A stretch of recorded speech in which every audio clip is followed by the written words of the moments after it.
महाराणा प्रताप और अकबर के बीच में जो वर्षों तक संघर्ष चला, उसके बारे में देश का हर व्यक्ति उस चीज को जानता है कि किस तरह से उन दोनों के बीच में 7-8 साल तक संघर्ष चला। हल्दी घाटी से जो संघर्ष शुरू हुआ था वो दिवेर युद्ध के अंदर महाराणा प्रताप की विजय के अंदर तब्दील हुआ था। हालांकि हल्दी घाटी के बारे में सब जानते हैं, लेकिन दिवेर युद्ध के अंदर बहुत कम लोग जानते हैं। महाराणा प्रताप का ये जो संघर्ष था वो उनके कई सहयोगी थे, उन्हीं के बदौलत महाराणा प्रताप इतना लंबा संघर्ष कर पाए। उन सहयोगी की लिस्ट बहुत लंबी है, इसलिए मैं सबके नाम नहीं लूंगा, लेकिन एक खास उनके महत्वपूर्ण सहयोगी थे, वो थे राणा पूंजा सोलंकी, जिनकी सेना के अंदर भील सैनिक ज्यादा थे, इसलिए उन्हें प्यार से भीलू राणा भी कह दिया जाता था। आज मेरे साथ उसी परिवार के यानी राणा पूंजा सोलंकी जी के जो परिवार के पृथ्वी सिंह जी मेरे साथ हैं, उनके वंशज हैं। पृथ्वी सिंह जी, सबसे पहले तो आपका हमारे चैनल पर स्वागत है, और हमारे दर्शकों को बताइए कि क्योंकि आजकल राणा पूंजा जी को लेकर के एक भ्रम फैला हुआ है, तो आप अपने परिवार के बारे में, अपना जो आपका जो ये ठिकाना है उसके बारे में हमारे दर्शकों को जानकारी दीजिए। देखा है हुक्म, अगर पानरवा के इतिहास की हम बात करें तो पानरवा का जो इतिहास है वो सिर्फ राणा पूंजा जी तक सीमित नहीं है। पानरवा का इतिहास जो है वो काफी वृत्तांत के अंदर है, काफी फैला हुआ है। अब अनिलवाड़ा पाटन में एक पड़ता है जो चालुक्य वंश रहा है, वहां से जो हमारे फोर फादर थे रावत अखेराज जी, वो सिरोही के लाच गांव से होते हुए पानरवा में आए और 1478 के अंदर उन्होंने पानरवा में सोलंकी वंश की स्थापना करी। उस समय यहाँ जीवराज यदुवंशी हुआ करते थे, यदुवंशी राजपूत। उन्हें युद्ध में परास्त करके फिर पानरवा पे अपनी स्थापना करी, और भारत के आजाद होने तक यानी कि 1947 तक जो सोलंकी शासन है वो यहाँ चलता रहा। तत्पश्चात भारत में विलीन होने पे मेरे ग्रैंडफादर राणा साहब मनोहर सिंह जी के फादर राणा साहब मोहब्बत सिंह जी, जिनके पास फर्स्ट क्लास जुडिशियल पावर्स हैं, और ये काफ़ी जो एडमिनिस्ट्रेटिव उस समय की नोटेड बुक्स है उसमें भी रिकॉर्ड मिल जाता है। तो तब तक हम लोगों का यहाँ पे इंडिपेंडेंट जो है वो राज चलता रहा। अब राणा पूंजा जी से रिलेटेड वो फैमिली में सबसे ज़्यादा हाईलाइट हुए, इसलिए उन्हें पूजा जाता है उनके चरित्र के तौर पे, कि जिस सेवा भाव से और उन्होंने महाराणा प्रताप की सेवा करी, उनके लिए सदैव तत्पर रहे सेवा हेतु। और वो चंदावल दस्ते में थे। चंदावल युद्ध का वो दस्ता होता था जिसमें महिलाओं, बच्चों की सुरक्षा, घायल सैनिकों की मरहम पट्टी और ये किया जाता था, और जो कि बहुत महत्वपूर्ण होता है। और उस समय यहाँ के साम्राज्य का देखभाल करते हुए राणा पूंजा जी, बड़े दाता श्री हुक्म राणा पूंजा जी सोलंकी ने गोगुंदा से आगे कभी मुगल सेना को नहीं आने दिया। तो उनके सेवा भाव के लिए और परिवार के और मेवाड़ को दिए योगदान के लिए आज लोग बाग राणा पूंजा जी को याद करते हैं।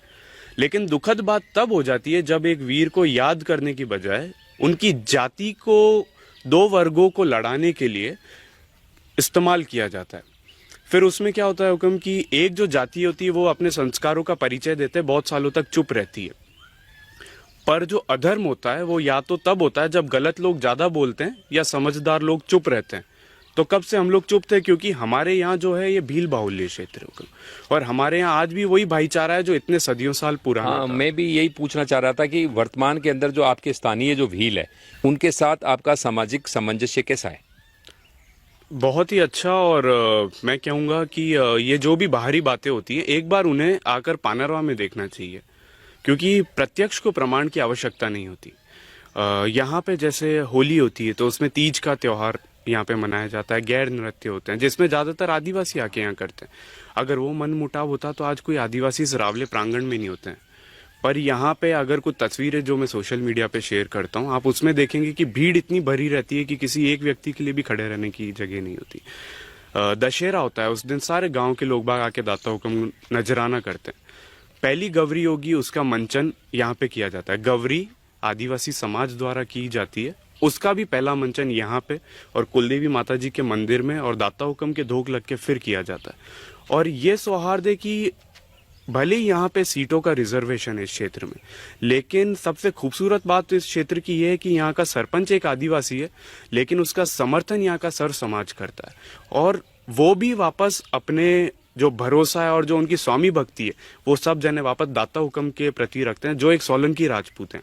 और ये सब जने जानते हैं हम लोगों को आपस में कोई तकलीफ नहीं। और ये बात मैं क्या, यहाँ का छोटा छोटा बच्चा भी आपको ये बात कहेगा। ये जो भ्रांतियां, ये बाहर के शहरों में, बाहर के राज्यों में जिन लोगों को, वाकई में मैं उनकी गलती नहीं कहूँगा, मैं यूं कहूँगा उनको ज्ञान की कमी है, बस सही पन्ने खोलने की कमी है। वो जिस दिन सही पन्ने खोल लेंगे उन्हें ये चीज़ पता चल जाएगी कि यहाँ पे ऐसा कुछ नहीं है। अच्छा, पीछे यहाँ पर कई बाहर के जो लोगों ने मूर्ति लगाने की भी उनको भील बता करके कोशिश की, और भी कई जगह, तो आपने इस मामले में कोई कानूनी कार्रवाई भी की है किसी पे? अभी तक तो हुक्म कानूनी कार्रवाई किसी पे नहीं की, क्योंकि इसकी भी एक वजह है कि एक समाज में जब अपन रह रहे होते हैं तो भारत ऐसा देश है हमारा जहाँ पे बहुत सारी जाति धर्मों के लोग रहते हैं, और अक्सर क्या होता है, कभी एक व्यक्ति विशेष की किसी टिप्पणी को अगर आप उसके ऊपर कुछ कार्रवाई करते हो तो लोग बाग उसे आहत होकर अपनी जातिगत मानहानि मान लेते हैं कि इसने हमारे लिए ऐसा कहा है तो हमारे समाज के लिए भी ऐसा कहा होगा। तो उससे हमेशा बचना चाहिए, चीज़ों को पर्सनल लेने से। लेकिन हाँ, अभी हम लोगों ने क्योंकि ये बहुत ज़रूरी हो गया था, कब से सबको जागरूक किया जा रहा था, पर कुछ लोग थे जो मान नहीं रहे थे। एक वोटों की जो तुष्टीकरण की राजनीति होती है उसके चक्कर में, और धीरे धीरे उसका प्रभाव कहीं हमारे गांव पे कुछ छांट बराबर यूँ आने लगा था। तो उससे बचने के लिए हमने अभी सुप्रीम कोर्ट से एक लीगल नोटिस इशू करवाया, जिसमें यदि कोई भी व्यक्ति, संस्था, सरकारी, गैर सरकारी, कोई भी अगर परिवार विशेष पे, जिस परिवार ने यहाँ के लिए जमीन दान करी ताकि यहाँ सरकारी अस्पताल बने या विद्यालय बने, पूरी वाइल्ड लाइफ सेंचुरी चली गई, और वो देने के बाद, और वो परिवार आज ये जिसके पास सिर्फ अपना इतिहास और अस्तित्व बचा है, आज उस पे भी अगर नाम उठाया जाता है, तो इसलिए ऐसे लोगों को जो है कोर्ट की तरफ से एक नोटिस भेजा जाएगा और वो जवाब तलब होंगे। उसके ऊपर जो भी कार्रवाई होती है उसका हर्जाना भरपाई उन लोगों की जिम्मेदारी रहेगी। और ये लोगों के लिए भी एक उदाहरण होगा कि कुछ चीजें हैं जिनकी एक सीमा होती है, आप उनको अगर ज्यादा लंबा खींच रहे हैं। जैसे उदाहरण आपको दूंगा, एक पहले भी एक इंटरव्यू हुआ था हुक्म यहाँ पे, और एक लोकली पास के रिपोर्टर आए थे, तो उस वीडियो को देख के यहाँ पे आसपास के कुछ इलाकों से, जैसे राजसमंद हो गया, और वहां से कुछ गाड़ियों में आदिवासी समुदाय के लोग आए थे सच जानने के लिए। लेकिन यहाँ जब वो आए, वो मुझसे मिले, हम लोगों ने बात करी, उन्होंने अपने कैमरे की रिकॉर्डिंग चालू करी कि ये क्या बोल रहे हैं, और उसमें कोई ऐसा नहीं था कि बनावटीपन या मुझे पता है उनको पता है क्या बोल रहा हूँ, पर वो भी संतुष्ट होके गए। उन्होंने भी बोला कि अगर हम शायद पानरवा नहीं आते, हमको हकीकत नहीं पता चलती। तो उनके आने से भी तो इसलिए खुले हैं दरवाजे हुक्म। यहाँ ये जो बड़ा दरवाजा है, इसमें भी कोई गेट नहीं है, जो आए यहाँ आ सकता है, सच्चाई जान सकता है। और सच्चाई मुझे लगता है जानना एक जिम्मेदारी पूर्ण इसलिए भी है क्योंकि ये कल को दो पक्षों के बीच में टकराव होने से बचाना चाहिए, समरसता और अस्तित्व जो है उसको खत्म होने से बचाना चाहिए। तो ये जानकारी थी महाराणा प्रताप के जो प्रमुख सहयोगी थे राणा पूंजा सोलंकी जी, उनके बारे में, उन्हीं के जो डिसेंडेंट हैं यानी उनके वंशज है, उन्होंने जानकारी दी है। तो मैं आपसे भी यही अनुरोध करूंगा कि आप सोशल मीडिया के ऊपर ये इधर उधर की कोई बातों से प्रेरित होकर के या किसी के आप टूल किट ना बने। यदि टूल किट बन करके यदि आप भी राणा पूंजा जी को उनकी जाति के ऊपर कोई टिप्पणी करते हैं या उनकी जाति बदलने की कोशिश करते हैं तो आपके ऊपर भी कानूनी कार्रवाई हो सकती है। और साथ ही मैं एक चीज़ और कहूँगा, जैसे कि अभी बनाने ये बताया कि भाई जिसको भी समस्या हो या किसी को कन्फ्यूजन हो या किसी को भ्रम हो, तो पानरवा में इनके जो दरवाजे हैं यानी राणा पूंजा जी सोलंकी जी का जो घर है उसके दरवाजे आप सब यूट्यूबर्स के लिए, सारे फेसबुकर्स के लिए खुले हैं।